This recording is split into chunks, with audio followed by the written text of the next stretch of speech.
Hi, and welcome to another edition of Go Ellsworth with Eagle Communications. We're so happy to be here today, and I'm excited that today I get to be in the Heartland Early Education Building in Salina. But as you know, Ellsworth is an area chamber of commerce, and we're so fortunate to have a Head Start program in Ellsworth, and we'll be happy to show you that building as we go through this video. But today I'm here with Casey Ziegler, and she is the program coordinator here at Heartland. So welcome, Casey. Thanks for having me in your building today. Sure. I'm so excited to be here. Yes, I'm glad that you brought this up. This is a great idea. Thank you. So I'm fortunate enough to be on the policy council here at Heartland, and just a fabulous opportunity to get to spend a little time with Casey today and share with you all about some of the wonderful things that happen here at Heartland and some of the great offerings that you have here as well. So I just want to dive right in, and let's get right to it, okay? All right. All right. So tell me some of the things that Heartland has to offer. Okay. I like to say that Heartland has a little bit for everybody. We offer programs 0 to 5-year-olds. And for instance, in Ellsworth, we have Head Start, which is for 3 to 5-year-olds, and we serve 15 children in preschool at that building. In Salina, we serve a few more than that. Right. Between Saline, Dickinson, and Ellsworth County, we serve 477 early Head Start and Head Start children. So say that 477. Yes. That's just amazing. Yes. So about how many families does that entail? Oh goodness, I would say 450 families. And in addition to that, we also serve another 60 children in Salina with our state pre-K program, and about 80 to 100 more children in our Parents as Teachers program. Wow. So people don't realize, I don't believe, how far-reaching this program is. Yes. That's just amazing. So 0 to 5-year-olds. Yes. That's what Heartland serves. Right. All across. Right. And Dickinson, Saline, and Ellsworth counties. Do you know further than that? That's what your reach is. That's basically what our service area is. Yes. Okay. Perfect. How do families apply? Like what do they need to do to gain these services? Well, there's a paper application, but we have joined the real world of social media. Yay. So we're on Facebook. We have online application through the USD 305 website. People can call. We get referrals from the health department. Our teacher, Cindy, will send us referrals and get names to us. And we really don't care how the name comes to us. We'll contact the family and we'll go from there. Do you tend to fill up in Ellsworth? We tend to usually be full, not always right away at the beginning of the year. Not right away. We struggle a little bit. There could be some stigma attached to Head Start as well, because it is for low-income families, primarily for low-income families. And so, for instance, right now we have 13 of our 15 slots filled. So we would love to get the other 2 slots filled. Sure. Okay. And freestanding buildings like Ellsworth, are there more of those that you have, or is it mostly? We have, in Ellsworth, we have a freestanding building that serves 15 children. And Enterprise in Dickinson County, we have a building a lot like that one in Ellsworth that serves 16 children. And then in Abilene, we have a building like that, but it sits on the Abilene Grade School campus. And we actually do double sessions in that building, so we have 15 children come in the morning and 15 in the afternoon. So we serve a total of 30 children in that building. I see. And those are all school year? School year, school day programs, right. School year, school day. Yeah. Because I did notice too on your website, so you have full year, full day also? We have school day, school year, where they're 4 days a week and they're there for the school day. And Abilene, I misspoke, they're actually part day, part year, which part day, part year is Monday through Thursday, either a morning or an afternoon session. And then we have our full day, full year, which are also child care slots that we have for early Head Start and Head Start, and those are Monday through Friday, year round. And in Dickinson County, we part with Abilene Child Care to fill those slots. Here in Salina, we have 6 of our own early Head Start classrooms that we fill slots in, and then we also partner with child care partners. I see. So do you follow the school year when school is in session and then veer away from that? We typically are open more days than the school is, even during the school year. Now, our part day and our school day, those pretty much follow the school calendar. But our full day, full year, we try to be open more so the parents can be going to work or school. Right. And you have so much parent support too. Am I correct in saying that? I see that in policy council, I guess. It's a beautiful thing to see as those parents sit on that policy council, how much support those parents get. And you know, a lot of our parents did not have a good experience with school when they were growing up. Sure. And so that's one of our goals, is to give them a good school experience. And that's why we do a lot of our activities like policy council in the school, so that they can come and it's a positive experience. Yeah. So. You can see that they relate so well, it seems, and they are proud of their children and proud of all of the advances that their children make, and you can just see that they're so proud too. Right. And it makes them feel like they've accomplished something as well, it seems. Right. A lot of our parents also feel powerless in a lot of ways, and giving parents some of the responsibility and encouraging them to be part of their child's education, that gives them some of that power back. Yeah. I just think that's just such a lovely thing to see each time I come to policy council. Yeah. It's the only thing I'm really involved in, but it's a beautiful thing to see. Yeah. I just love it when the parents talk about their kids. Yes. Yeah. So wonderful. So tell me, I'd like to talk a little bit more about parents as teachers. Okay. I love that piece of it too. So tell me about that program. Okay. Unfortunately, that program is not in Ellsworth. Right, right. But in Salina, for USD 305, we have our Parents as Teachers program, and it targets pregnant moms to children age 3, and it's for anybody. There's no eligibility criteria. We have doctors in the program. We have families who've transitioned from early Head Start into our program. We have all types of parents in that program. And we meet those families every month. Some families we meet more often and talk about parenting, and we go from the parents direct the visit. The family consultant calls ahead of time and says, so what's going on? What should I bring some information out on? And then they come out to the visit and, you know, is this normal? Yes, it's normal. And wonderful. And with all of our programs, we do vision and hearing screenings and developmental screenings. And of course, we're doing that many times right with the parent, and the parent is telling us some of the things that they are or aren't doing, and then we can talk about what to work on to have that skill be developed. Sure. Oh, that's wonderful. Yeah. Very good. That's awesome. So how much does that program, let's start with that program in particular, is there a cost associated with that? There is no fee to the parents. I don't like to say things are free because they're not, but the parents, how they pay for that program is with their involvement and paying it forward to our community by having their children in our program. Right. Okay, so let's talk about some of the other programs then that you offer. Costs associated with those? There are no fees associated with any of our programs to the parents. No. Wow. That's so good. So your funding comes from? It's a variety. For Head Start, it's all federal dollars. And with Head Start, it's a unique program in that the money comes straight from Washington to Salina. It doesn't go through the state. It doesn't have a middleman. The money goes directly from Washington to the program, to the program.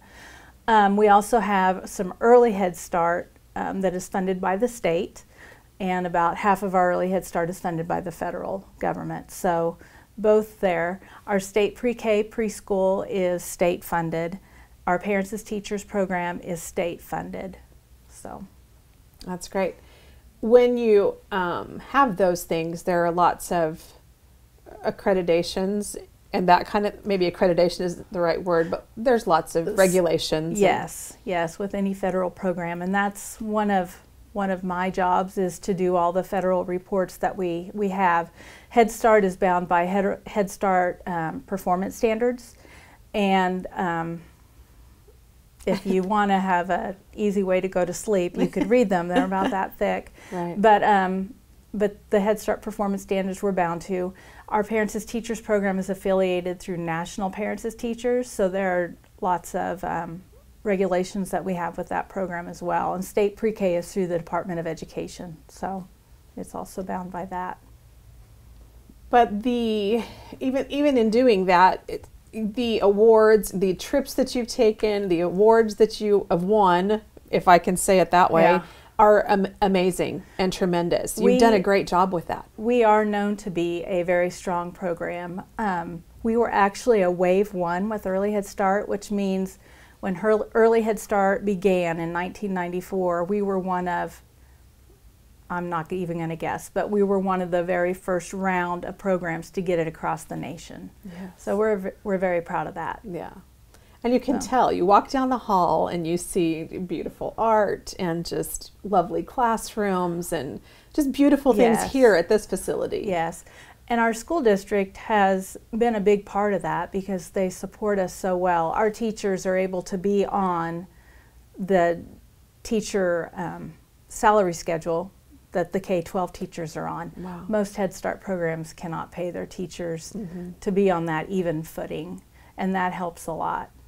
Yeah. So this building, yeah. USD 305, provides our The building. facilities. Yeah, Yes. it's beautiful. And you walk into the building and you feel that. Yeah. I think you just feel the love and it's just a great feeling when you walk in here. Right. Right. I just feel like there's just a cohesiveness too from everybody who's here, all the staff and the teachers. You know, there's always new faces coming on board, but there's also a lot of faces. I've been here for 21 years. Yeah. And there's a lot of people I've been here that whole 21 years with. Yeah. So a lot of longevity because it's a great place to be. Yeah, you can tell it's a great place to be. Yeah. There's always happy Yeah. faces. Well, Cindy in Ellsworth Yes. she's been there as long as I've been here and longer. Yeah, So, yes. That longevity is such a beautiful thing to see too. yes. It speaks volumes. It really does. Yeah. For what's happening. So classrooms, we've kind of talked about classrooms and their location everywhere. How many classrooms are in this building, in this facility here? Oh, goodness. I believe it's 16. I believe that's right. There are 6 Early Head Start classrooms and 10 Head Start classrooms. Wow. And then you talked about, I want to touch just one more moment on family consultants, right? That's Yes. a whole separate, they just go out into the homes? How many Right. family consultants then do you have on your staff? Well, we have family consultants, depending on the program, have different responsibilities. For our Early Head Start home-based, those family consultants have a caseload of 10 to 12 families, and they have to go out to those families every week for 90 minutes. Wow. So it's very intensive. That is. And so we have, I don't want to guess, but we have 6 or 7 of our home-based family consultants. And then when we get into our center-based or classroom family consultants, those children are receiving their education in the classroom. Those home visitors or family consultants spend time in the classroom, and they visit those families once a month in the home. So again, it just depends on, and we have 7 or 8 home visitors that meet with families monthly. And so for the family consultant, what kind of an education level does that same as a teacher on that level? We require a bachelor's degree. And we have a variety of backgrounds with that bachelor's degree. Social work works very well with it. I would think. Education works very well with Sure. it. So everybody brings some strengths to the table. Very So- good. I and can see. most programs aren't able to have that requirement either, but we are able to pay them to where we can have that staff with that background in education. That is great, and that diversity I would think would be so beneficial, especially in the classroom. Yeah. What a wonderful thing to have a different kind of that diversity, or just Right. that extra hands even in the Right. classroom with that child. Well, and then the reason they go to the classroom is so that when they go back to the home, they can be that connection. Sure. Because a lot of our children are bused to and from school, and the parents aren't necessarily in the school that often. So the the family consultant can share what they have actually seen in the classroom. Right. Do you see a lot of physical disabilities? Do you have many disabled on the physical side here in your facility? We are required to serve 10% of our population that we serve must have a diagnosed disability. Typically with our Head Start, we're 15 to 18% of our children have some type of a disability, anywhere from speech to something that's, you know, a global delay.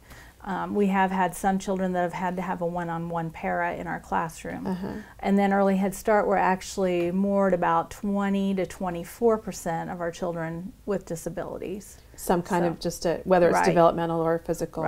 Either one. And then, so our goal can be, hopefully, some of those children won't need to stay on their IEP if they've been in early Head Start, and all the exposure we can do and getting that stuff together, they can maybe go off of not have to have services anymore. Sure, and then that can prepare them so nicely then for the main classroom and keeping them mainstreamed. Right. One of the most exciting things I think we do is our vision and hearing screenings. And we do OAE screens, auto acoustic emission screenings. And all of our children have that done at least once a year. Our little ones have it done twice a year. And we can't diagnose anything, but we can find out if they're not passing that, send them on to the doctor with the parent and find out what's going on. We also have a spot vision screener, which is the same vision screener that the Lions Club uses, which there may be one of those in Ellsworth. But that screener is awesome. You can do it from the ages of 6 months up, and it's amazing how many children we have seen get into glasses while they're, you know, when they're 0 to 3 even.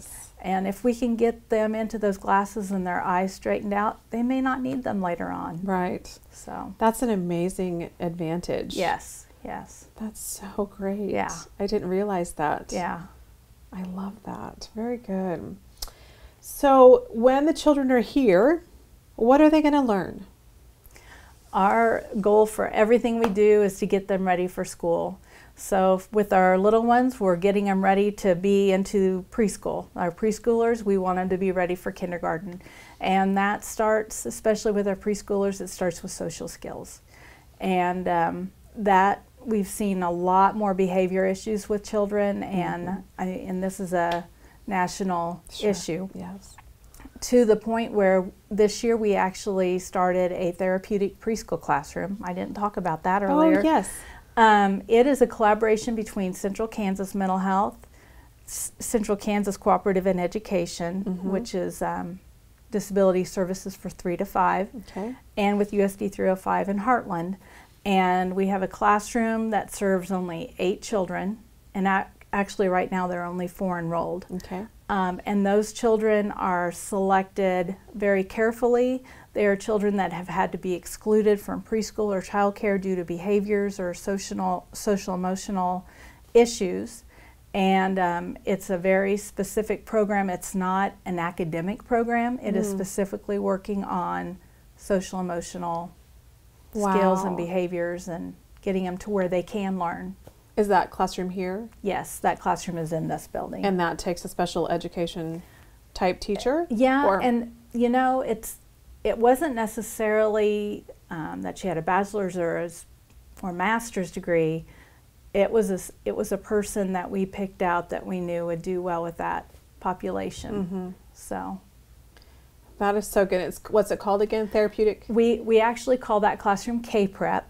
K-Prep. And we target 4-year-olds. So we want to get those kids that are going to be going to kindergarten next year to get them ready to go. So that is so good. Yeah. Very good. It'd be nice to then reach that goal, of course, of 8. And just, I mean, I'm sure the ratio at 4 is wonderful. But well, and it's such a new program, and we're still working on, you know, referring agencies knowing exactly what we're looking for in that classroom, because it's not for children with disabilities. It's not for children with autism. It's a select group of children. Sure. Very good. That's awesome. Okay, any programs that we missed? I don't think so. I think we've hit them all now. Covered it all. So then let's just talk about the only other thing would be your program coordinator, correct? Yes. What other staff? You have a regular director. Yes. Lisa's your director. Yes. What are the other kind of normal staff members here? There are 4 program coordinators, so I'm one of 4. Oh, wow. And we all have different focuses. I focus on the health component, so that's why I know so much about the screenings. And I also am the Parents as Teachers coordinator. And but we have another program coordinator, and her main focuses are parent engagement and our transportation. And then we have a coordinator who is classroom. She's 0 to 5, and her focus is on the classrooms and the teachers and making sure they've got everything they need. And then we have our human resources person who takes care of making sure we have the right people in the job. Wow. So that's great. And then we do have a group of middle managers, and they directly supervise the teachers or the family consultants. And we do a lot of reflective supervision in our program, so every supervisor is required to meet with their staff on a regular basis. With my staff, I meet with most of them weekly, and it's called reflective supervision, and talk about how you're doing and where you're going, and it's a great way to plan and to look ahead. It's also a great way for those family consultants who see a lot to be able to vent and to just take care of themselves. Yes, that's so emotionally. Important. Yes. How important. Yes. It's very good that you recognize that and allow for that. Yeah. Very good. Yeah. Well, I just want to say thanks for all that you do. And your staff. You're welcome. It's a beautiful program here. We're so thankful to have our Head Start program in Ellsworth, and I personally enjoy thoroughly seeing those kids. They come marching by my house sometimes on a little project, whether they're going to our beautiful recycling center or whatever it might be, or I drive by and they're out and about on their playground. Like I said, this facility here that I get to come to has just been lovely to walk into. I love the security. I love seeing the art on the wall. I love the people that I come here and see. It's just all so beautiful. So, well, thank you. We and really thank you for being on Policy Council. Sure. That's a great support. It's my pleasure. I'm glad that this opportunity too came up so that we can help educate you as the public out there in our wonderful Eagle Communications land to learn more about Head Start and Heartland and all that they have to offer. So thanks for watching, and thank you, Casey, for allowing me to come and visit with you today. You're welcome. Have a great day. Thank you.